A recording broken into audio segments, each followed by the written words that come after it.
저희 우리 저희 뭐지 핵심 관계자 여러분들이 지금 또 우리 그 더 미디어 컨시어지에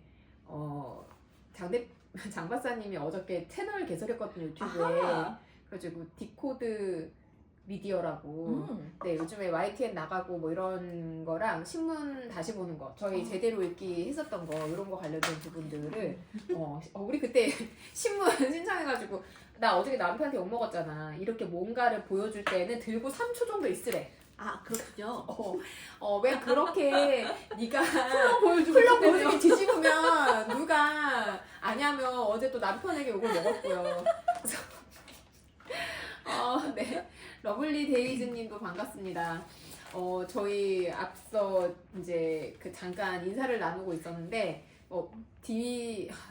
디코드 미디어. 나 왜 이렇게 입에 안 해? 영어는 어렵지만 한글로 유튜브에서 디코드 미디어라고 검색하시면 장 박사님이 올리시는 제대로 읽기 뭐 이런 거, 그 신문 어떻게 제대로 볼까, 그리고 미디어 비평 이런 부분들에 대한 것들을 여러분들이 짤막하게 아실 수 있고요. 그리고 저희 요번에 신간 쓰신 우리 김나영 소장님 들어오셨는데, 책을 제가 사무실 바깥에 이렇게 사람들 보라고 홍보해놔가지고 지금 사무실에 없네요. 문해력 수업을 쓰셨는데, 여러분들도 혹시 이제 관심 있으신 분들 계시면 문해력 관련돼서 초등학교 한 저학년 아이들 두신 부모님들까지는 좀 이렇게 놀이를 통해서 어떻게 지도해볼까, 뭐 아이라고 책 읽을 때 좀 주의할 부분들, 혹은 이제 아이들 그 언어 발달에서 우리가 좀 신경 써서 봐야 될 것들, 이런 것들을 좀 알 수 있으니까 많이 좀 약간 그 방법들, 아이들과 상호작용할 때의 문해력을 높일 수 있는 방법들, 이런 것들을 많이 언급해 주셔서 다들 한번 좀 같이 읽어보시면 좋을 것 같습니다. 문해력 수업. 문해력 수업. 맞아요. 나중에 저희 책 제목은 쭉 한번 올려드릴게요. 아침에 5시 반에 일어나가지고 너무 피곤한데 맨날 피곤해. 저 2시 잤어요. 그러니까 커피를 마실 게 아니라 약간 비타민 마시면 시작했었어야 했는데, 네, 지금 어쨌든 우리 가족들끼리의 파티 같은데 시작을 해보도록 하겠습니다. 네. 더 공감 책수다를 저희가 이렇게 매달 진행하는 이유는, 책을 이제 사람마다 좀 취향이 있는데, 저희도 1030 독채를 보면 다들 이제 원래 읽기로 한 책들을 읽고 막 책들을 읽으시면 진짜 다양한 내용들, 제목들이 올라오거든요. 근데 막 뭐 이런 이제 종교가 있으신 분들은 그 관련된 도서 읽으시는 분도 계시고, 뭐 아이하고 읽었었던 그림책을 올리시는 분도 계시고, 또 가끔씩 이런 책은 도대체 어떻게 아시게 됐을까, 뭐 이런 책들을 올려주세요. 그래서 이렇게 다른 사람의 이 서가를 좀 몰래 보는 이제 이런 즐거움이 독채에서 있는데, 또 책 하면 또 우리 이 11월님 이상한 책 많이 읽잖아요. 이상한 책이라뇨. 네, 11월님 이상한 책 많이 읽고, 또 뭐 저런 책 제가 어디서 골랐어, 막 이런 거. 저희 그 1030 독채에 계신 분들도 이런 이제 베스트셀러가 아닌 책들을 되게 많이 보시는, 다독하시는 분들이 많으신데, 이제 11월님도 많이 보시니까 저희가 오늘 시작은 나 뭐 읽었다 자랑하는 시간을 갖고, 그 두 번째는 요번 달에 내가 읽었던 책 중에 요거는 내가 추천해보고 싶다 하는 책 올려드리고, 그리고 저희 도서 지금 1030 독채리 지금 이번 주에 이제 마무리가 되거든요. 벌써 이제 30일이나 됐는데 시간이 너무 빨라요. 시간 빨라요. 그 경기 북부, 이름 너무 길어. 경기 북부 위탁가정지원센터. 가정위탁지원센터? 위탁가정지원센터. 네. 혼자 하면 안 돼. 혼자 하면 큰 실수가 날 수 있어요. 위탁가정지원센터에서 오늘 연락을 주셨어요. 저희 그 독채를 기부하신 분들이 명단이 이제 들어오는데, 어떤 분이 기부하셨는지 모르지만 저희 독채에서 기부하신 분들께 좀 인사를 전하고 싶다. 그래서 제가 고맙다고 전하면 된다. 근데 자꾸 명단을 알려달라며 제가 독채방 통해서 안내를 드리겠지만, 이렇게 저희가 좀 소정의 금액이긴 하지만 기부하고 있고, 이런 부분들도 고마운 마음을 가지고 계신 분들도 있다라는 것도, 그리고 여러분들 같이 기부하고 같이 읽어주셔서 감사하고요. 우선 11월님 자랑부터 들어볼까요? 저는 책자랑. 책자랑. 지난달에 읽었던 책 중에서 가장 이제 기억에 남았던 책은 아무래도 아렌트 책이 가장 기억에 남았고 엄청 영향을 많이 주기는 했어요. 네, 좋은 여자죠. 아렌트는. 네, 멋진 여자죠. 네, 괜찮은 사람인 것 같아요. 네.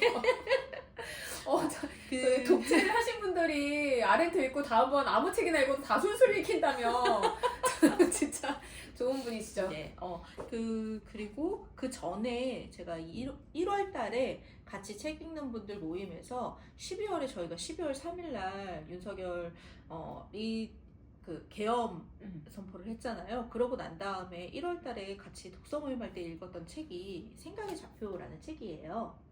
네. 제가 좀 들어드릴게요. 요거 홍세화 선생님이 쓰신 책이고요. 네, 홍세화 선생님 얼마 전에 돌아가셨죠. 근데 요거는 홍세화 선생님이 쓰셨던 그 많은 칼럼들이나 책들, 그 짤막한 글들을 다 모아가지고 묶은 책이어서 짤막하게 다 나눠져 있는데 이게 나온 시기가 이명박 정권 시대에 나왔던 책이었어요. 그러니까 생각의 좌표에서 하고자 하는 얘기는 뭐냐면은 네가 갖고 있는 너의 생각이 진짜 네 생각이 맞냐, 어디서 본 거 아니냐, 어디서 들은 거를 네 생각이라고 착각하고 있는 거 아니냐, 이런 이야기들을 계속 반복해서 하고 있어요. 그런 것들 때문에 그때 당시에 사람들한테 휩쓸리거나 아무렇게나 다른 사람들의 의견을 마치 너의 의견처럼 착각하고 있는 것에 대해서 되게 경계하는 마음을 심어주거든요. 그래서 이 책을 읽으면서 독서 모임에서 같이 얘기했을 때 지금 이 시점에, 그러니까 1월 달에 이 시점에 너무 잘 읽힌다부터 시작해서 왜 이명박 한 10년도 더 전에 쓰여진 책인데 왜 지금하고 너무 결이 맞닿아 있느냐 이런 얘기들을 막 나눴던 기억이 나고요. 그래서 그 한나 아렌트의 책도 왜 우리가 다시 여러 개를 생각하게끔 하잖아요. 그런 것과 연관지어서 많이 기억이 났던 책이어서 말씀드리고 싶었고요. 그리고 저도 장 박사님 그 이야기를 듣고 나서 너무 이제 매일매일 쏟아지는 뉴스에 힘들어가지고 이렇게 신문도 구독하고 신문만 보면은 이제 이게 매일매일 휘발이 되는 듯한 느낌이 들어서 시사 잡지도 구독을 했습니다. 시사 잡지 지금 요거 바로 전에 왔던 이번에 나온 신간이고요. 그래서 시사 잡지를 보면 또 이 뉴스를 소화하는 그 간극이 약간 좀 달라지더라고요. 훨씬 더 정돈되고 그 왜 뉴스의 분량이 너무 많잖아요. 그럴 때 뉴스의 분량이 너무 이렇게 휩쓸리거나 휘둘리지 않고 좀 정제되어서 타임라인을 쭉 따라갈 수 있게 그렇게 주간지들이 구성이 되어 있어서 그걸 좀 볼 수 있고, 그리고 주간지 같은 경우에는 자기네들이 기획하는 기획 기사들 있잖아요. 그래서 훨씬 오래 공들여서 쓰는 기사들, 물론 우리 신문 기사를 쓰시는 기자님들이 공을 안 들인다는 뜻은 아니지만 매일매일 쓰다 보면 왜 사람에게는 한계가 있잖아요. 그러다 보니까 공들여서 좀 더 오랜 시간 더 기획을 하고 공들여서 쓰는 기사들이 보여지는 그 독특한 시각들이 있어서 저는 좀 더 정돈된 느낌을 받았어요. 그래서 시사지를, 주간지를 한번 보시기를 추천을 드리고 싶어요. 그리고 저는 신문은 다들 정독 안 하시죠? 예, 저도 정독 안 합니다. 당연히 나올 때마다 그냥 헤드라인 주로 훑고 헤드라인에서 관심 있는 기사만 읽어요. 그래서 너무 신문을 정독하면서 막 하루에 막 2시간씩 매일 신문을 읽겠다 이런 생각을 절대 안 하고 있습니다. 예, 짤막하게 읽으려고 노력해요. 늙으면 그렇게 읽을지 몰라요. 막 네. 80 되면은 막 읽을 것도 별로. 근데 그러면 큰 글자 신문이 나오려나? 그럴 수도 있고요. 보통 도서관에 가면은 신문 보고 계시는 어르신들 계세요. 옆에 돋보기가 같이 놓여 있는 경우가 많이 있습니다. 아예 이렇게 들어서 볼 수 있는 돋보기가 신문 매대 옆에 이렇게 같이 있어요. 그래서 이렇게 보면서 보시는 경우들이 있고요. 그리고 저는 계속 이제 한강 작가의 책을 쭉 이어가면서 읽고 있고요. 지난달에 2월 달에 읽었던 책 중에 한강 작가의 그 문제작, 채식주의자. 모든 사람들이 힘겨워하고 하지만 얘기를 하다 보면 끝없이 얘기가 나오는 채식주의자를 읽고 토론을 했는데 해소가 안 돼서 4월달에 한 번 더 다른 분들하고 그때는 제가 진행 안 하고 제가 떠들 수 있는 토론자로 채식주의자 이야기를 좀 더 해보려고 지금 기획 중에 있어요. 그런 책들을 읽었어요. 예, 그래서 채식주의자 얘기를 잠깐 하자면 채식주의자의 그 어떤 모티브가 되었던 단편 소설이 있답니다. 네, 한국 작가가 쓴 내 여자의 열매라는 단편 소설이 있어요. 네, 채식주의자는 이제 그때 맨부커상 받고 나서 되게 많이 유명해져가지고 이게 그 육식을 거부하는 여자가 나오고 나중에 이 여자가 형부와 사건이 일어나고 그리고 이 여자가 나중에 자기가 나무가 됐다고 생각하는 사람이다 이런 연작 소설로 되어 있거든요. 근데 그 연작 소설들 내용이 대략적으로 알려져 있는데 그 중에서 이제 여자가 나무가 된다, 식물이 된다라는 모티브는 내 여자의 열매라는 단편 소설에서 이미 나왔어요. 그래서 거기서 이제 여자가 시름시름 이렇게 막 앓는 것처럼 몸이 막 여위어가고 이런 상황에서 남편이 출장을 갔다 돌아왔더니 여자가 이제 몸이 거의 식물화가 된 거예요. 그래서 남편이 그 화분을 가지고 와서 심어주고 막 물을 주고 이런 내용들이 막 등장을 합니다. 네, 그런 식물이 된다는 것에 대해서 한강 작가가 많이 생각하고 고심하고 이걸 어떻게 풀어갈까 좀 더 얘기를 하면서 채식주의자라는 연작 소설이 나온 것으로 짐작이 돼요. 그래서 채식주의자가 그 많이 이제 사람들이 읽고서 되게 그로테스크하다, 너무 이렇게 소화가 어렵다, 이게 왜 상 받은 건지 모르겠다라는 얘기들 많이 나오는데 그거는 한 줄 한 줄 읽어가면서 얘기를 더 많이 나눠야 할 수 있을 만한 부분들이 많아서 나는 괜찮다, 좀 읽어보고 싶다 하시는 분들은 제가 굳이 스포일은 하지 않겠지만 사실 제가 말하는 모든 것이 다 스포일이에요.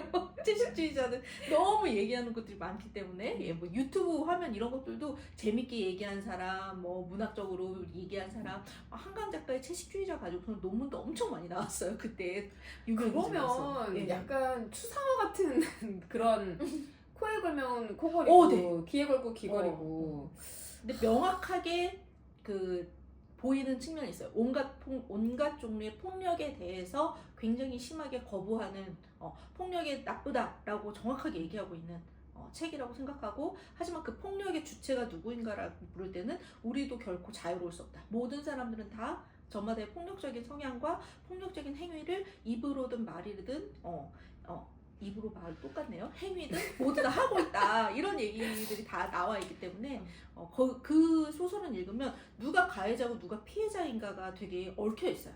이 사람은 분명히 명백히 피해자이지만 온전히 피해자이기만 한 건가에 대해서 그렇지 않다. 이 사람의 행동이 다른 사람들한테 되게 폭력적으로 느껴질 수도 있고 비춰질 수도 있다. 이런 얘기를 되게 많이 하고 있고, 또 거기서 이루고 있는 큰 축 중에 하나는 뭐냐면 가부장제에 대한 비판이에요.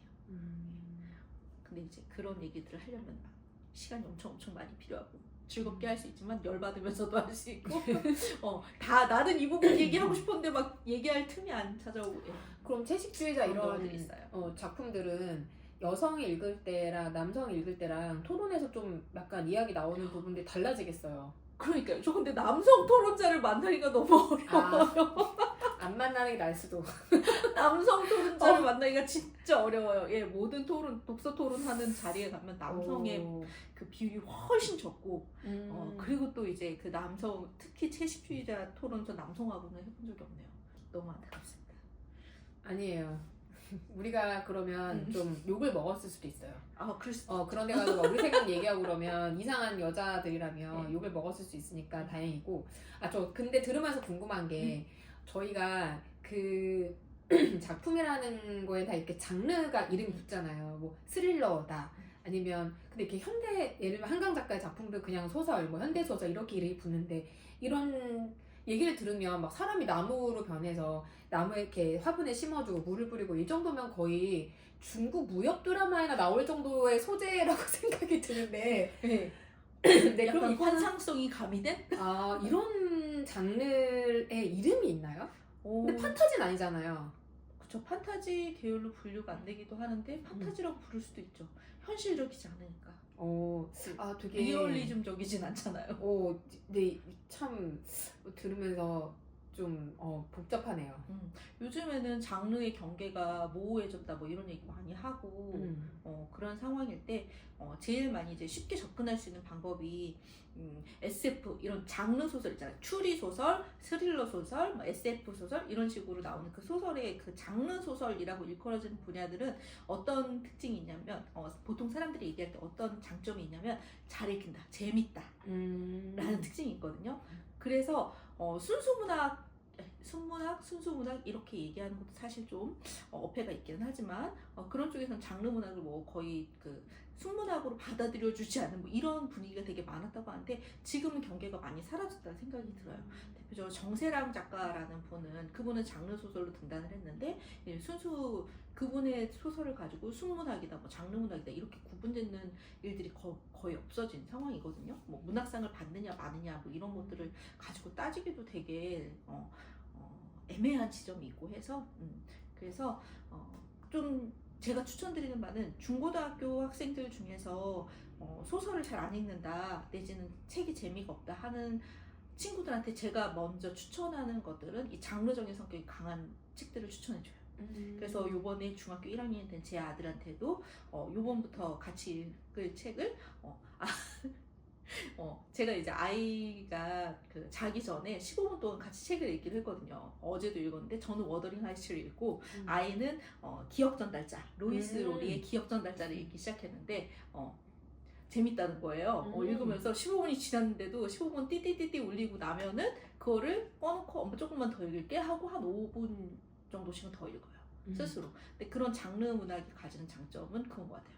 아이들이 쉽게 빠져들게 한다. 혹은 책에서 멀어진 사람, 좀 그 이야기 긴 호흡의 책을 읽기 어려워하는 사람한테는 저는 이런 재미가 강한 그런 장르 문학을 추천하고 소개하기도 합니다. 좀 찔리는데. 네.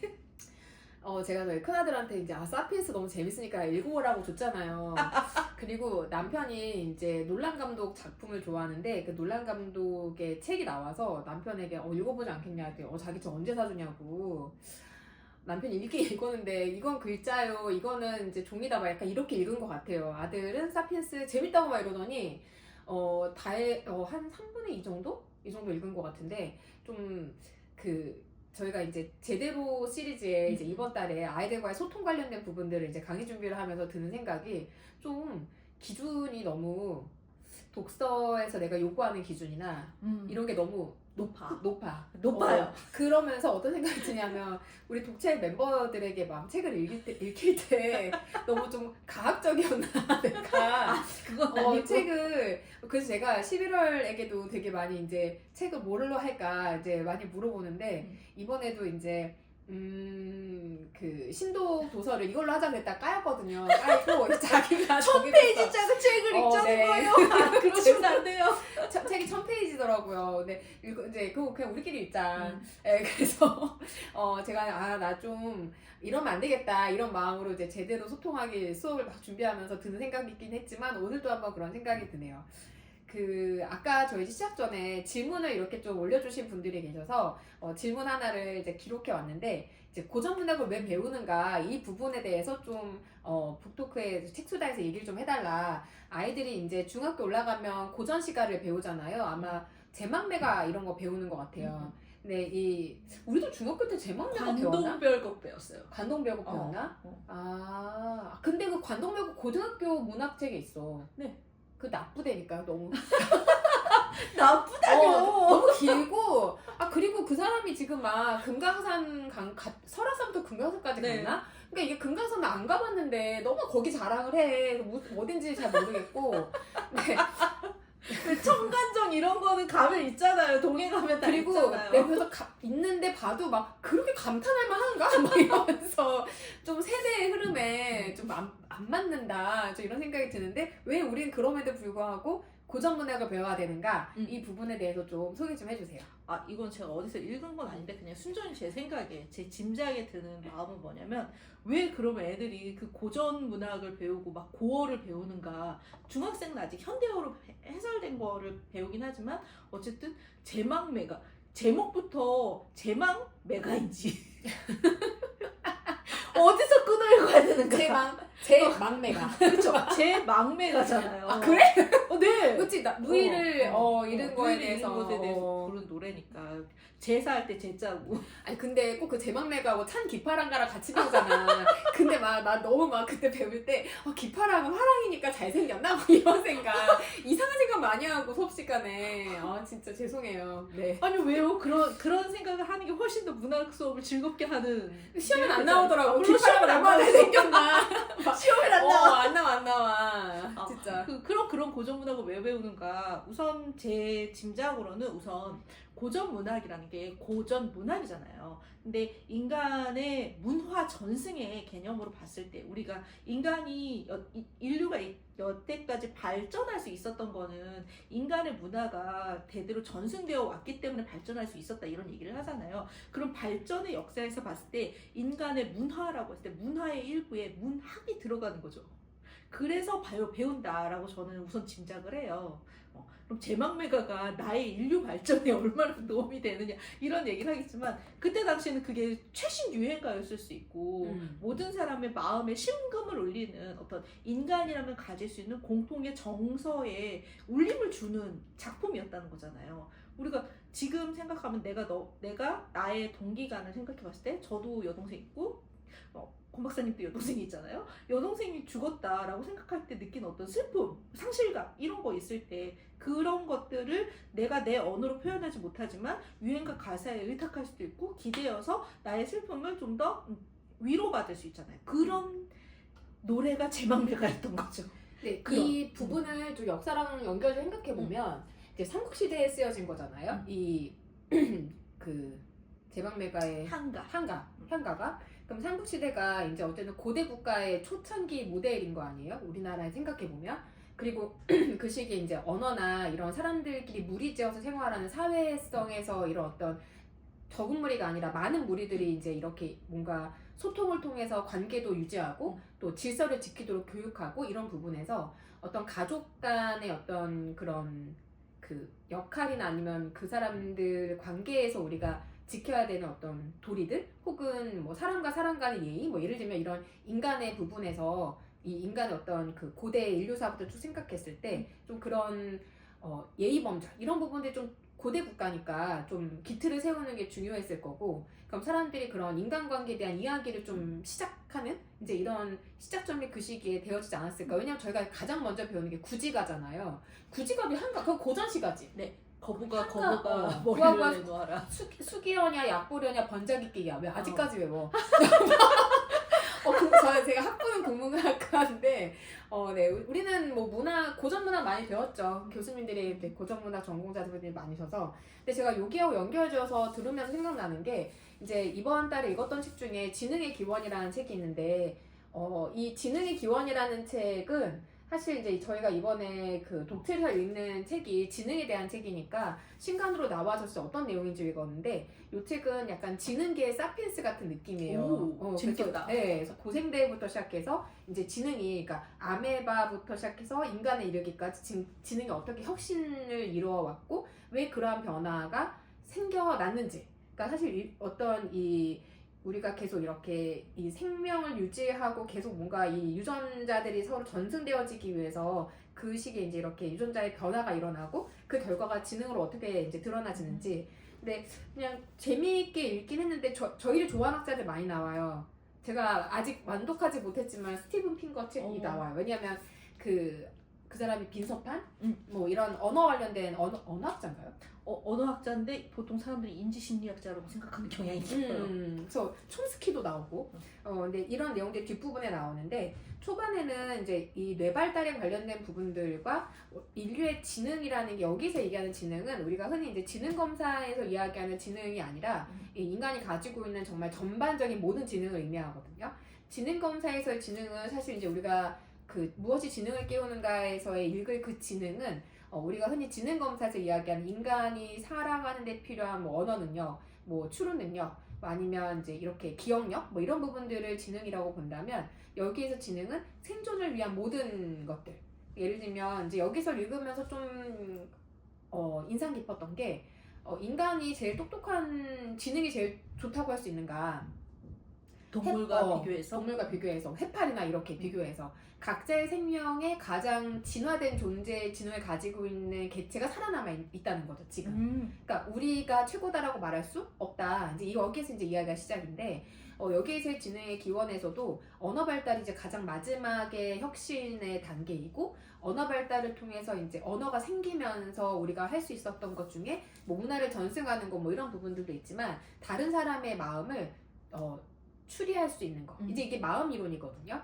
저런 상황에 저 사람은 저런 감정이나 저런 생각을 하게 될 거야라고 하는 예측, 이게 이제 마음 이론인데 그 사람의 마음을 추론하는 이 마음 이론의 발달이 우리가 서로 이제 관계 맺음을 할 수 있는데 중요한 부분이라는 거죠.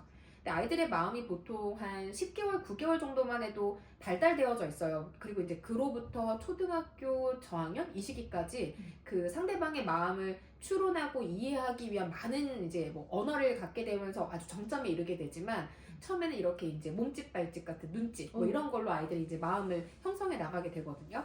근데 이런 부분들에 이제 관심이 있으시다면 한번 지능의 기원도 읽어보시면 좋을 것 같고, 그렇게 생각한다면 이 고전 문학이라는 것이 그냥 우리가 우리 조상들은 이런 것들을 배웠구나 보다 그 시대에 어떤 문화가 있어서 이런 고전 문학의 시감들을 시감 맞나? 시 쓸 때 주제? 에센스? 이런 것들을 가져오게 됐을까? 왜냐면 고려시대에 우리가 고려가요 배우면 되게 재미있는 내용들이 많잖아요. 연애 얘기나 이런 맞죠. 것들이 많고, 그게 어떤 고려의 시대상하고 연결이 되어져 있을 거고, 조선시대에 이제 우리 시조 배우는 거 보면 다 자꾸 소나무 나오고 막 충성의미라고. 추운데 막 엄청 푸르러 막 변함이 없어 마음이 막 이런 거 많이 나오잖아요. 백골이 뭐 어떻게 됐는데도 막 이러잖아요. 그래서 이런 부분들을 생각해 보면 그 어떤 시대상을 반영하는 노래들을 우리가 배우고 있구나. 좀 이 고전 문학의 학습은 한국사하고 많이 연결져서 아이들이 배우면 재미있겠다는 생각을 좀 오늘 해보게 되는데요. 그 고어를 배우는 고어 하면 고어가 어떤 게 고어일까요? 왜 나란 말씀이 균기게 달아 문자로 서로 사마띠 아니할세처럼. 우리 그 월인석본가? 석보상절인가? 네, 석보상절도 석보상절. 나오고 막 홍민정음 원해본 막 이런 거 나오죠. 무슨 청강지곡 뭐였지? 예. 뭐 이런 거 월인 배웠던- 청강지곡. 월인 거기 나오는구나. 대학 때 배웠던 기억이 나네. 우울하네 갑자기. 그런 고어들을 보면 음. 사실 지금 사용하고 있는 한글의 글자에 없는 그 자모음이 있잖아요. 그러니까 훈민정음만 봐도 히읗인데 위에 꼭지가 없는 히읗도 있고, 여린이웃. 예, 그 다음에 삼각형으로 되어 있는데 이게 시옷은 아니고, 그치. 네, 그런 여러 가지 다른 그 한글의 모양새가 있잖아요.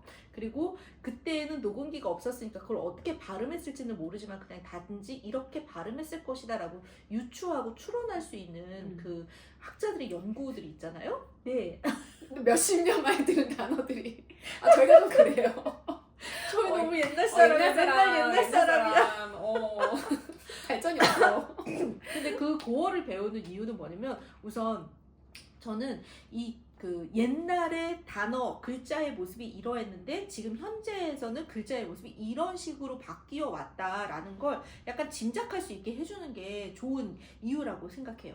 그러니까 글자 자체, 문자의 변천을 볼 수 있고, 그 문자가 과거에는 이랬는데 지금은 이렇게 변했다라면은 앞으로 문자가 이런 식으로 변할 수도 있지 않을까? 뭐 문자 자체가 변하진 않아도 뭐 그 표기법이나 이런 것들이 변할 수 있지 않을까? 즉 언어에 대한 추론 능력을 키워주는 측면이 없잖아 있어요.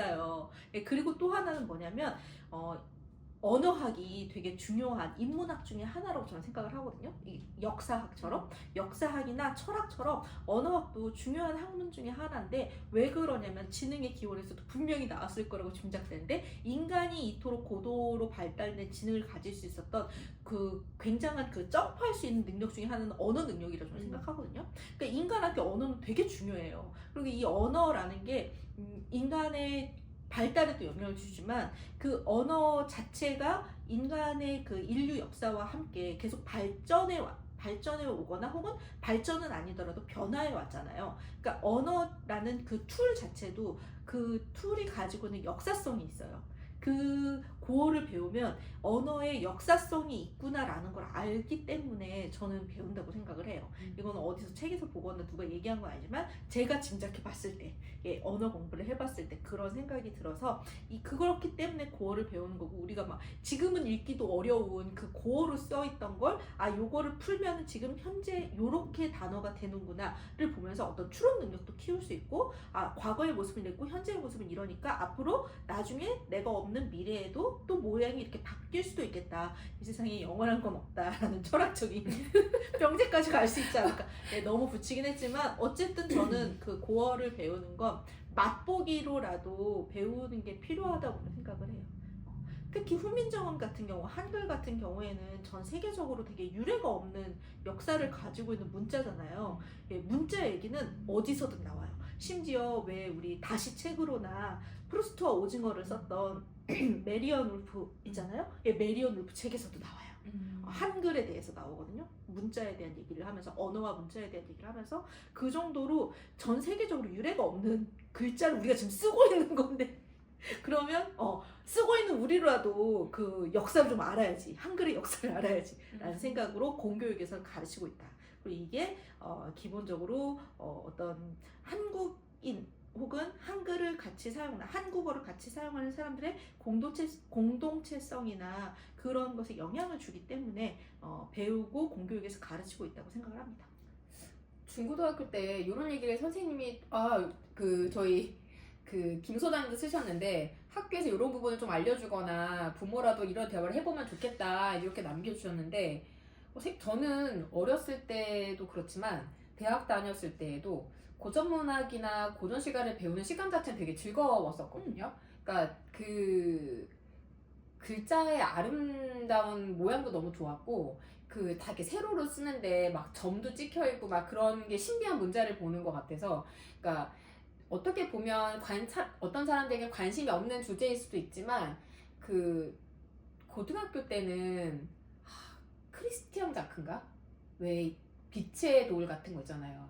이집트 람세스 막 이런 거 그런 거. 근데 막 그런 작품에서도 그런 이집트의 고대 문자나 이런 것들이 너무 저에게는 관심이 많았었고 재밌었는데, 이런 사람에게는 즐거운 얘기죠. 네. 그리고 한글까지 지금 세종대왕님까지 나오고요. 네, 저희 약간 우리 한국인으로서의 자부심을 좀 느끼는 넘어가죠. 그리고 또 질문 있으시면 이렇게 올려주시면 저희가 같이 이야기 나눠보도록 하겠습니다. 또 읽은 도서 중에 또 생각나는 거 있으세요?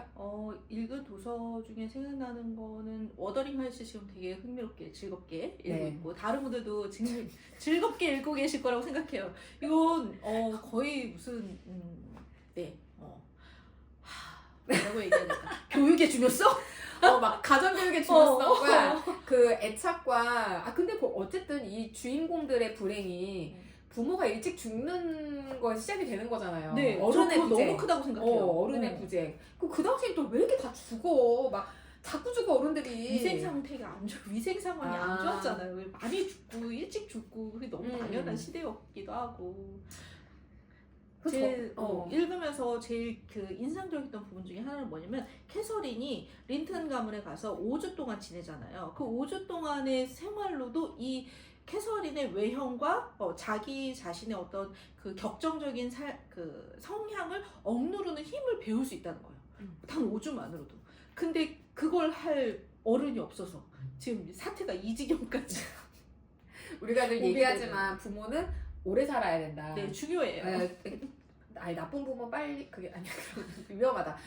우린 좋은 부모니까 우리 오래 사는 걸로 이야기를 마무리하는 걸로 하고요. 저희가 워더링 하이츠는 이제 아직 독서 모임이 일정이 좀 남아 있어서 읽고 계신 분 중에 같이 이야기 나누고 싶은 분들은 오셔도 좋은데, 저희가 이제 가능하다면 이제 대면으로 좀 해볼까. 이제 오늘 들어오신 구성원들이 만약에 모일 수 있다면 중간 지점에서. 근데 문제는 그럼 또 책 얘기를 안 해. 구매가도 잘 지냈냐, 반갑다 막 이러느라 어쨌든 고민 중에 있고요. 요 책에서 저도 이제 제일 충격이었던 건 막 사촌끼리 결혼하잖아요. 네. 검색해봤잖아. 이 시대에는 왜 이렇게 사촌끼리 결혼을 너무 가까운 사이잖아. 오빠의 자식하고 그러니까 오누이 간의 자기 자식들과 사촌지 간에 결혼하는 거죠. 근데 우리가 막 이 시기에 책을 읽었을 때 이 정도로 결혼하는 건 처음 본 것 같아요. 근데 그 시절에는 별로 이게 금기가 아니었던 걸로 제가 기억을 해요. 그럼 다윈 나온 다음부터 안 되는 건가? 아니, 다윈 나온 다음부터도 아니고, 사실 이렇게 결혼에 대해서 촌수를 따지거나 이게 되게 금기하게 되는 그 문화는 사실 한국의 문화라는 생각이 들어서 되게 강하거든요. 그래요? 네. 외국은 좀 그래요? 그렇다고 과거부터 그랬고. 우리 동성동본 결혼 안 하잖아. 그거 이미 폐지가 됐고요. 미안해요. 아니 얘기. 옛날에는 그 서양 같은 경우에 특히 왕족들은 자기네들 가족혼이 너무 그치. 이렇게 이집트도 일반화되어 있었잖아요. 네. 그치. 그러니까 우리가 약간 그거에 대해서 터부감을 가지고 있는 건 저는 한국의 문화라는 생각을 가지고 있습니다.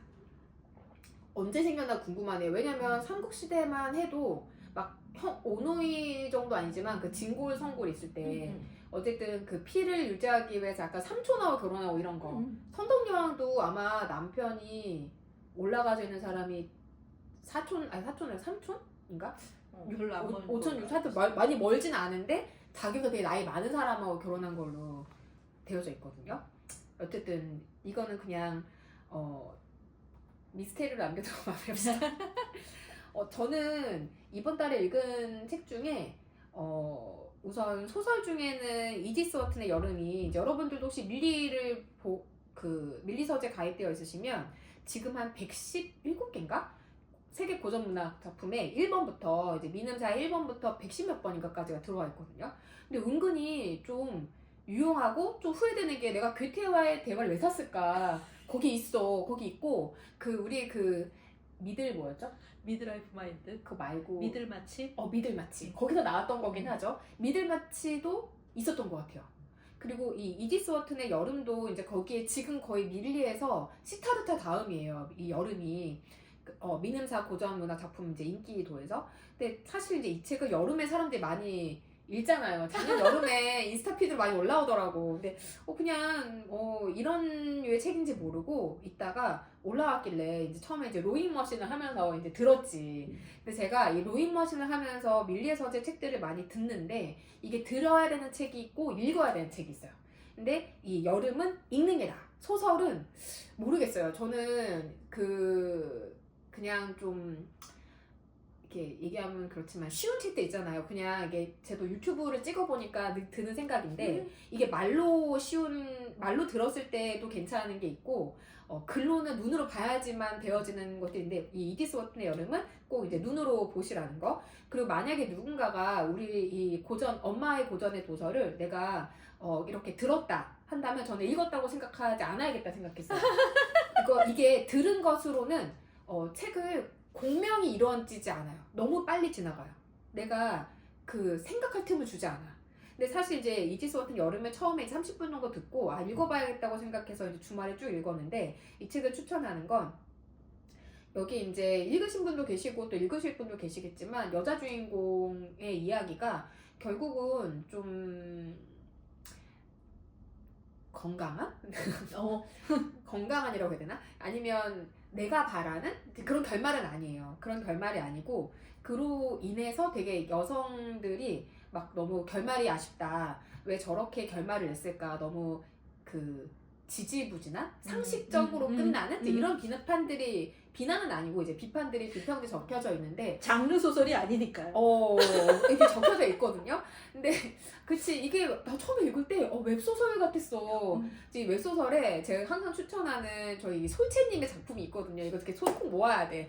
그분의 작품은 너무 아름답거든요. 그리고 이 풍경 묘사나 이런 것들의 심리 묘사가 너무 아름다운데 거의 이걸 웹소설이라고 해야 되나? 이거는 솔채만의 장르다. 이제 막 되게 이 팬심이 있는데 약간 그런 류의 책처럼 읽혔어요. 처음에 읽었을 때. 근데 이 작품이 로판이 될 수 없는 이유는 결말 때문에 그래요.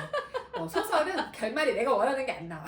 주인공이 죽다 살아야 되는데 혹은 남자 주인공이 모든 걸 버리고 여자 주인공이 와야 되는데 오지 않아. 나빠. 근데 위대한 개츠비 생각해봐요. 나 안 읽었어. 생각하지 않았겠어요. 읽지 않았고 읽어볼게요. 아니요 네. 읽어주세요. 네.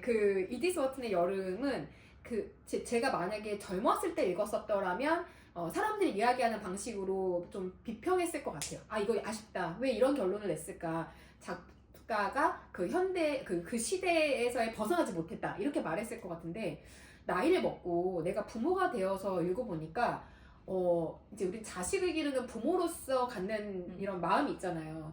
그러니까 그러다 보니 전 개인적으로 그 결말이 되게 좋았고 그리고 거기서 약간 이 삼각관계에 있는 이제 남자가 다 이해가 돼. 그 사람의 행동이 막 저렇게 나이든 노인네가 젊은 여자랑 결혼하려고 왜 저 XS야 막 이제 욕하고 이렇게 읽고 싶지만 그 사람의 어떤 그 행동이나 결정이 되게 정중하다는 생각이 들고, 여튼 개인적으로 좀 여러 가지 좀 생각해 보게 했는데 이 책은 길지 않으니까 한번 읽어보시는 걸 추천해 드리고요. 그리고 이제 밀리에서 이렇게 들으면서 좀 운동을 하기도 괜찮았다 하는 책을 추천한다면 폴 칼라니티의 숨결이 바람이 될 때, 이거 요즘에 알아요? 이거 예전에 나왔을 때 되게 빵 떴던 폴 칼라니티가 의사인데 자기가 죽으면서 남겼던 에세이잖아요. 맞아요. 예, 이렇게 얘기하면 제가 다 읽은 것 같죠? 예, 자, 앞부분 몇 번밖에 안 읽었어요. 네, 그게 다 끝까지 가요. 근데 저는 내 아이가 의대를 갔으면 좋겠다 하는 부모라면 어떻게 읽어봤으면 좋겠어. 이 사람이 신경외과 의사잖아요. 정말 매일 수술해 막 그리고 되게 힘들어. 힘들어. 그 슬기로운 의사생활과 내가 고등학교 때 막 읽었었던 닥터스 정말 또 옛날 사람 나왔네. 또 옛날 사람 나왔어. 근데 그 닥터스 막 이런 내용들과 막 연결되어지면서 의사로 살아간다라는 그 삶에 대해서 내가 돈을 많이 벌고 의사라는 명예를 갖고 막 나 의대 나왔으니까 이런 거를 위해서 아이가 의사가 되려고 한다면 그게 과연 옳은 방향일까? 아이가 행복한 방향일까? 왜 이런 생각이 근데 이 사람도 행복하진 않아. 의사인데 너무 힘들어. 너무 힘들어. 너무 힘들어. 심지어 아파. 아파. 수술실에 막 이러니까 암에 걸렸구나 막 이해될 정도로 너무 바쁘게 살아요. 이 사람이 열심히 살고. 여튼 그렇지만 저희가 이제 이와 비슷한 류의 책 중에 이제 내가 틀릴 수도 있습니다. 네, 내가 죽을 거라는 거 알고 쓴 책들.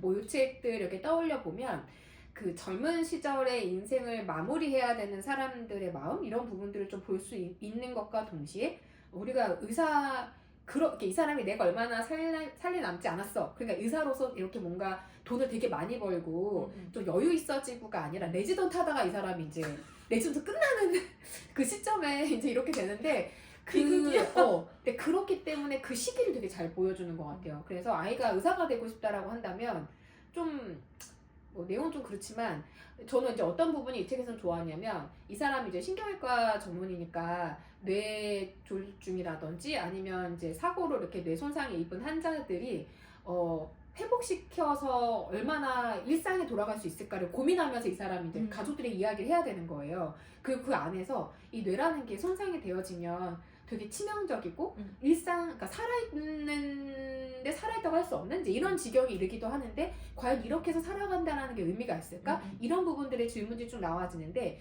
이 내용은 어렵지 않기 때문에 들으면서 이제 달리기 하면서 들으면서 그냥 이렇게 이제 하셔도 괜찮을 만한 책이고 제가 이제 또 그 고전 주역을 또 한번 읽어보고 싶어가지고 주역에 대한 환상이 있어요. 왜냐면 저희가 어렸을 때 이렇게 그 국문과 다닐 때 거의 고전문학부가 있어요. 그러면 이제 그 오빠들 맨날 이렇게 좀 옛날 책들 들고 다니고 막 그때 5편 되게 두꺼운데 그걸 굳이 진짜 두껍거든요. 정말 5편이라는 단어 너무 오랜만이지 않아요? 네, 5편을 들고 다니는데 이제 막 이렇게 읽었는데 그때 이제 주역이 약간 그 대학원 오빠들이 읽는 최고 난이도의 책? 약간 이런 느낌? 그 맨날 이렇게 젓가락 같은 거에다가 그거 넣고 뽑아보라고 하고 이런 기억이 있어가지고 이제 50에 읽는 주역을 들어봤는데 이 책은 읽어봐야 되는 책이고 왜냐면 이제 주역의 괴들을 계속 그림으로 보여주니까 읽어봐야 되는 책이고 50에 읽자. 나 아직 50 안 됐다. 우리 아직 50 아니거든. 아직은 괜찮아. 안 읽어도 괜찮아. 왜냐면 이 책에서의 이 내용의 핵심이 사람의 이제 이 운이라는 거, 뭔가 내가 이렇게 열심히 살고 내가 계속 그 결과를 만난다라고 하는 것이 결국은 열심히 한 것에 대한 운을 가져오는 거니까 대가를 치르게 된다는 거예요. 그래서 너무 열심히 살지 말라고 말했다가 열심히 살아야 너가 운을 가져올 수 있다는데 50에 읽는 거라 그런지 이랬다 저랬다 기준이 좀 어떤 사람에겐 열심히 하는 게 필요하고 어떤 사람에겐 좀 멈추는 게 필요한 나이라 그런 것 같아서 50에 읽는 걸로 요렇게 또 슈테펀츠바이크 책도 많아요. 밀리의 서재에서. 우리 요번에 독실에서 읽었죠. 네, 근데 쉬운 그 책도 있었나? 들어오는 것 같아요. 우리 요번에 저희 독필조서도 들어오는 것 같은데 모든 운동은 책에 기초한다라는 책이 있어서 읽어봤는데 운동이 우리가 생각하는 그런 운동은 아닌 것 같고 엑서사이즈예요? 무브먼트예요? 여기서는 무브먼트에 더 가까워요. 그래서 왜 제목을 이렇게 누가 번역했나 제목을 누가 졌나 뭐 이제 이런 생각을 좀 했지만 어쨌든 저는 이번 달 읽었던 츠바이크 책 중에는 다른 의견을 가질 권리를 읽었고, 이 책은 이제 칼뱅에 대한 책이거든요. 네. 엄청 깠다고. 네. 그래서 칼뱅 막 못생겼다고, 막 목소리 분명하다며. 이제 그 책도 괜찮긴 했는데, 저는 그래도 츠바이크는 소설이 더 좋은 것 같아요. 읽었을 때. 그 초조한 마음을 읽었을 때에 막 너무 재밌었던 그 느낌이 여전히 남아져 있습니다. 어쨌든 이 사람은 평전을 많이 썼지만 지금 스탄다라고 톨스토이하고 이렇게 뭐 세 사람의 평전 쓴 것도 사놨는데 우선 우선 사놨어요. 네, 우선 사놨고 잊어버리지 않으려고. 그리고 그냥 쉽게 읽고 싶은데 뭔가 좀 다음 세대의 우리 아이들이 살아갈 세상에 대해서 좀 생각해보고 싶고, 챗 GPT나 이제 딥시크 뭐 이런 것들이 요즘 얘기 많이 나오니까 AI에 대해서 좀 알고 싶다 하시는 분들의 경우에는 살만칸의 나는 AI와 공부한다라는 책도 추천해 드리는데, 이 책은 완전히 그 신기술에 경도된 사람이 쓴 책이니까 좀 늙은 나에게 입장에서는 좀 이렇게까지 아이들의 학습이 달라진다고? 좀 이런 생각이 들지만 챗 GPT를 활용하는 부분에 있어서 좀 아이디어를 얻을 수 있는 것 같아 좋았고, 요즘 젊은 사람들이 저도 이제 이렇게 글을 쓰거나 뭐 이런 거 할 때 챗 GPT나 아니면 이런 거 활용하기도 하는데, 노션도 요즘 사람들 많이 쓰더라고요. 그래서 제가 11월님을 탈탈 털어서 한번 노션도 한번 접속을 해보는 걸로. 노션은 그때 코로나19 시기에 그 온라인 학습이나 온라인 모임들이 많이 생기면서 엄청 많이 사람들이 썼었던 걸로 기억하는데 전 여태까지 친해지지 못하고 있습니다. 네, 뭐 한번 저희가 노션도 한번 궁금하게 한번 가보는 걸로. 그래서 저는 이제 이번에 읽었던 책 중에 독채에서 한번 같이 읽어야겠다라고 결정한 책 중에는 살롱드 경성이 있어요. 저 이 책 궁금했어요. 이 책 살롱드 경성은 저희가 아마 소년이 온다 다음에 이 책 읽으려고 지금 생각 중이에요. 지금 저희가 다음번 독철 도서가 무엇이 지능을 깨우는가, 그리고 그 다음이 소년이 온다를 읽고 마음이 너무 무겁잖아요. 그러면 살롱드 경성을 그러면 살롱드 경성을 읽으면서 뭔가 이렇게 예술적인 부분의 지식을 좀 추구하는. 근데 살롱드 경성을 읽으면 갑자기 화가 김환기 미술관, 한기미술관 거기 우리가 그 첫날 가자. 오픈 모임으로 오픈 모임에서 오실 수 있는 분도 오셔가지고 그 미술관 가가지고 구경하고 이제 뭐 사진도 찍고 이렇게 해야겠다 생각이 들 정도로 한번 가보고 싶었고, 살롱드 경성도 그림 이제 그 도로들이 있어가지고 좀 눈으로 봐야 되는. 근데 이건 밀리의 서재에도 있어요. 그래서 거기서 보셔도 좋고. 그래서 이 책은 저희가 독채로 한번 같이 읽어야겠다. 그리고 이제 그 신독에서 읽고 싶었던 책들과 이제 4월의 선정 도서를 말씀드리면, 사실 이제 스티븐 그린블렛의 책도 저희가 물망에 올랐었고, 그리고 이제 아까 역사 관련된 책도 읽어보고 싶다고 1000페이지? 얘기했었고, 네, 1000페이지여서 바로 까였고요. 그리고 이제 제가 좋아하는 우리 불안 세대를 썼던 조나선 하이트의 나쁜 교육. 제가 바른 마음을 읽었는데 나쁜 교육 아직 안 읽어서 나쁜 교육을 읽어볼까 이렇게 얘기를 했었는데 그냥 11월님이 추천하는 책으로 하긴 했어요. 그 책 소개를 좀 들어보시죠. 네, 저희 워더링 하이츠로 엄마의 고전을 하고 이게 아직 시일이 좀 남았잖아요. 3월 넷째 주에 워더링 하이츠를 가지고 이제 엄고 중모임을 할 거고, 그 이후에 이제 저희 다시 심독으로 들어가는데, 심독에서 한번 읽어보고 싶었던 책이 있어요. 제가 개인적으로 이 책은 천천히 예전에 심독 읽었던 그 느낌처럼 챕터를 나눠서 매일 조금씩 읽는 그런 책이거든요. 책 제목은 담론입니다. 신영복 선생님이 쓰신 마지막 책이고요. 이 책은 1부하고 2부가 나눠져 있는데 그 1부의 내용이 동양 고전, 동양 철학과 관련된 내용이에요. 시경, 서경, 주역, 아니면 논어, 맹자, 한비자, 묵자 이런 동양 고전 철학에 나오는 그런 챕터들로 구성이 되어 있는데, 물론 그래서 맹자가 언제 쓰였고 맹자의 주요 내용은 뭐고 이런 얘기보다는 신영복 선생님이 읽으셨던 그 시각으로 나의 시각에서 맹자가 이렇게 읽힌다라는 방식으로 일부가 쓰여져 있어요. 근데 지금 벌써 겁먹고 다들 혼비백산 하실 것 같으니까 담론을 제가 여러 번 다시 읽었거든요. 이게 약간 연초에 읽으면 시원한 샘물을 마신 것 같은 그런 개운한 느낌을 줘요. 책에 그리고 방금 되게 국문학과 출신 같았어. 고마워요. 신영보 선생님이 평소에 가지고 있었던 그 평생을 읽어오셨던 책들과 자신이 평소에 가지고 있었던 지론들이 마지막에 정수처럼 담겨져 있는 책이 담론이거든요. 근데 그분의 삶이나 그분의 일화들을 조금 아시면 이 책을 훨씬 더 수월하고 즐겁게 읽을 수 있어요. 그러면서 여러 가지 깨달음을 주는 책이기 때문에 담론은 2부부터 1부와 2부로 나눠져 있는데 2부부터 읽는 게 훨씬 더 쉽습니다. 그래서 저희가 이걸 심독할 때 2부를 먼저 읽는 순서로 진행을 할 거예요. 2부는 어떤 내용이 담겨져 있냐면 신영보 선생님이 되게 많은 책을 쓰셨거든요. 이분의 일생에 대해서 잠깐만 얘기를 하자면, 이분이 20대 때 통일혁명당이라는 그 관에서 주도하는 간첩단 사건 비슷한 게 있어서 그러니까 얼거맨 거죠. 네, 진짜 무고하게 네. 감옥에 들어가서 20년을 복역을 하셨어요. 2년도 얼마인데 20년이 웬 말이야. 그럼 사형 20대 선고를 들어가가지고 받았다가 무기징역으로 변형이 되고 20년 만에 나오셨거든요. 정말 화나죠? 웃는 게 아니에요. 네, 그래서 정말 젊은 시절에 들어가가지고 결혼 나오고 난 다음에 하셨어요. 그 감옥으로부터의 사색에 이제 편집글들이 모여져 있는 부분들을 읽어보면 너무 다정해. 그쵸, 너무 맑고 깨끗한 맞아. 그 심성이 막 느껴지잖아요. 근데 억울하게 들어가가지고 그렇게 20년을 맑고 깨끗한 심성으로 20년을 감옥에서 복역하신 거예요.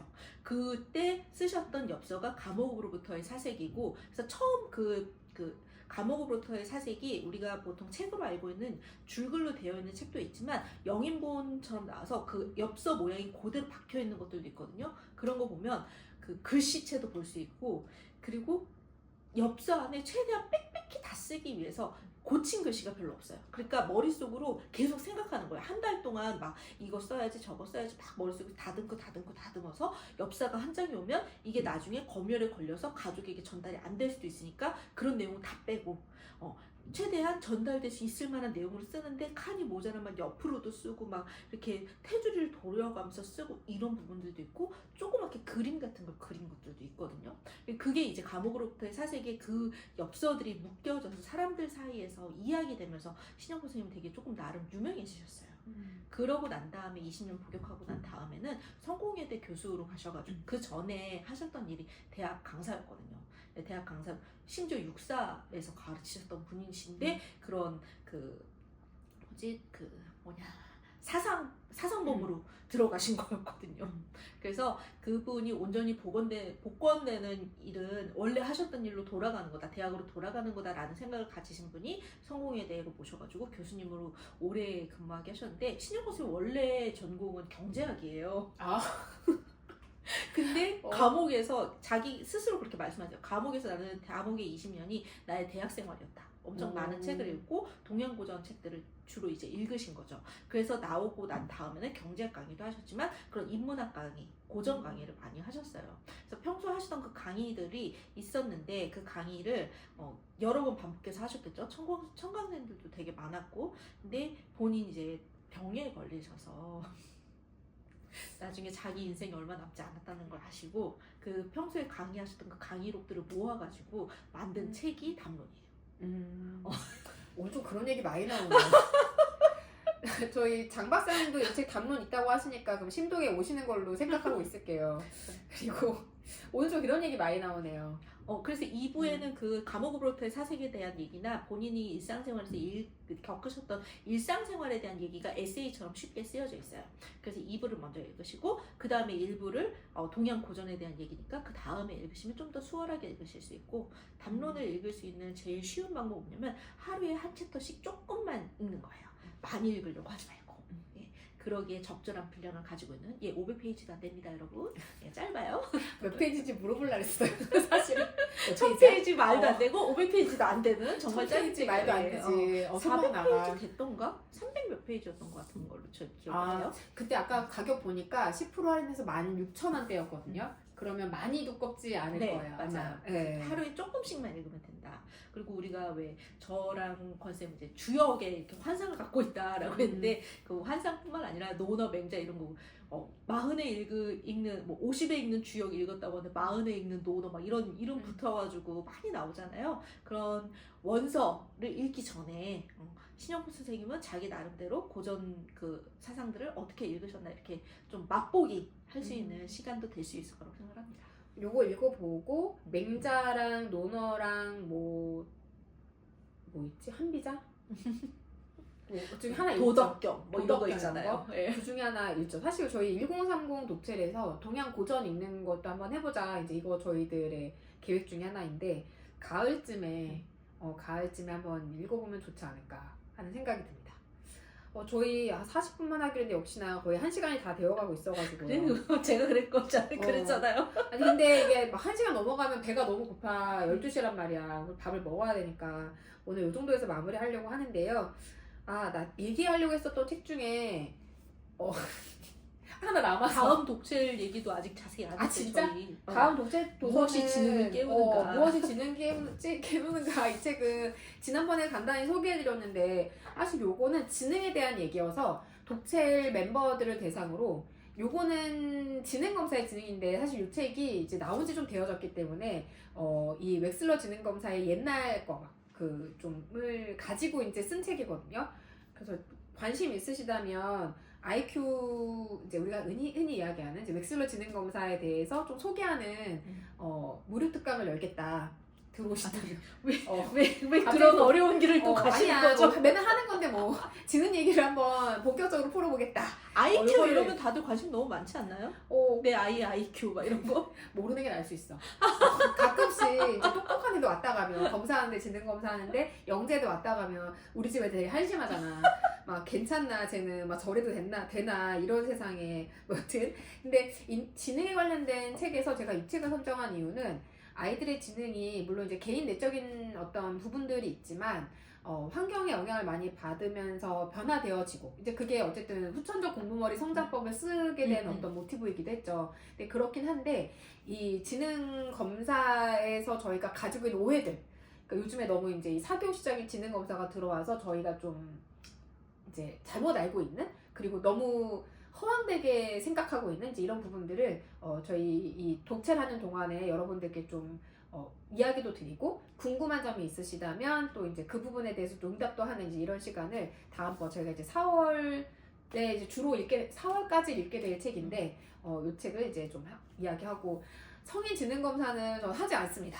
하지만 하고 싶으시다면 검사 도구는 있어요. 근데 뭘 받아요? 보통 성인 지능 검사는 저희가 힘들 때 받는 거예요. 언제 받냐면 막 정서적으로 너무 기능이 떨어져가지고 인지 기능에 영향을 미친 때 그리고 아니면 뭐 사고나 어떤 여러 뇌 수술이나 이런 이유로 이제 우리가 내 똘똘함이 얼마나 사라졌나 똘똘이 검사로 하는 거라 어른은 그냥 이렇게 궁금해서 받는 거 하지 마시고 아이들은 지금 이제 프리님은 자녀가 이번에 초등학교 올라갔거든요. 근데 저는 지능은 사실 이제 뭐 특별한 이유가 있어야지 받는 게 좋다고 생각을 하는데 그래도 학교 들어가서 이렇게 지내면서 지능이 요 정도면 되게 아이들 지능이 어느 정도는 형성되어졌고 앞으로 이 정도를 좀 이 정도까지 발전하는 걸 기대해 볼 수 있겠다 이런 정도를 좀 알고 싶으시면 한 3학년 후반? 4학년 초반? 이때쯤이 이제 가장 인생에 한 번만 받는다고 한다면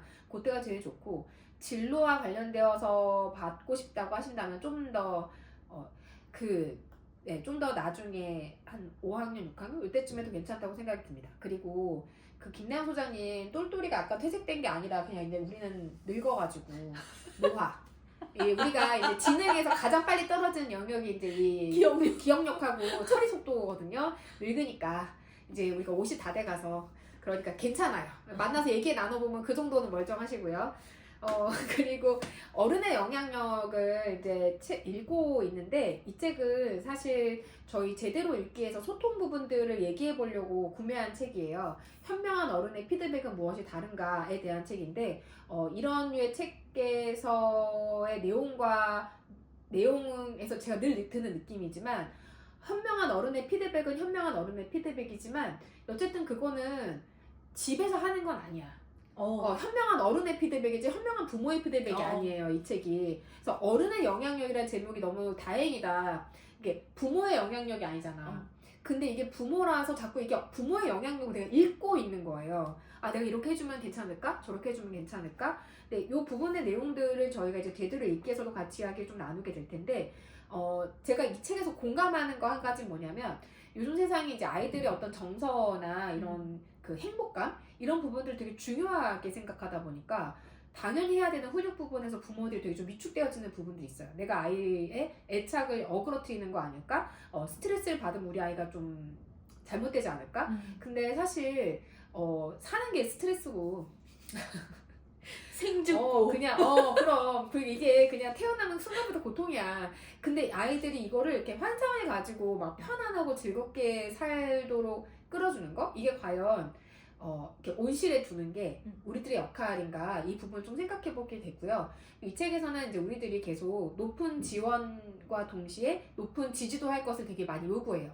그러니까 어른이라면 상대방에게 너가 해낼 수 있다라는 기대와 지지도 높게 하지만 그만큼의 이제 실질적인 어떤 지원들, 뭐 예를 들면 방법을 안내하거나 아니면 생각을 스스로 하게 해서 돌파구를 찾도록 아이를 이렇게 이끌거나 아주 좀 정교한 코칭 이런 부분들을 이야기하는데 이거를 할 수 있는 이거는 이제 사장님은 당연히 해야지. 직원을 부려야 되니까 돈 주고 부려야 되니까 그럼 나는 아이를 기르는데 뭐 나라에서 돈을 좀 줄 때도 있지만 초등 입학 작년 들어왔더라고. 중등도 들어오잖아. 그쵸. 신청했어요? 교복 다 샀죠. 그 교복을 썼구나. 교복을 다 샀죠. 그럼 좀 덜 기쁜데. 그게 이게 교복으로 쓰면 좀 덜 기쁜데 초등학교는 그냥 쓸 수 있으니까. 어쨌든 근데 이게 좀 나라에서 돈을 주긴 하지만 우리가 아이를 기르는 데 있어서 이렇게까지 높은 지원과 높은 지지를 한다라는 것은 그만큼 에너지를 갈아 넣는 건데 이게 중요하다고 말하는 거에 대한 위험, 그러니까 이게 어른의 영향력이지 부모의 영향력에서 절대 안 된다라는 거를 좀 우리가 생각해보게 하는 이제 이런 내용의 책이었습니다. 학교에서 지능검사를 저희가 어렸을 때 받았던 거는 아마 고대 비내 검사라고 단체로 하는 지능검사가 있어요. 뭐 대체적으로 이런 게 이제 대치동에 가면 MSC 뭐 이런 학원에서 단체로 하는 지능검사를 진행하는데 친구들 만나보면 그 지능검사랑 웩슬러 지능검사 결과가 비슷하게 나오는 친구들도 있고 그렇지 않은 친구들도 있는데 단체 지능검사는 어쨌든 좀 모범적인 아이들 그리고 주의 집중력을 조절하는 게 좀 자기 나이에 비해 뛰어난 친구들이 초등학교 때는 더 잘 나오고요. 학교에서 아마 위클래스?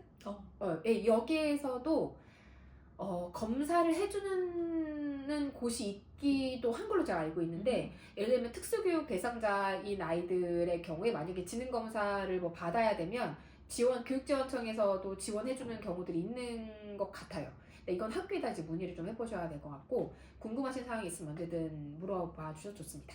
오늘 저희 책수단 요 정도로 마무리를 하고요. 다음번 저희 독책 마무리되는 4월 중순쯤에 또 한 번 만나도록 하겠습니다. 안녕. 고맙습니다. 우리 막 또 되게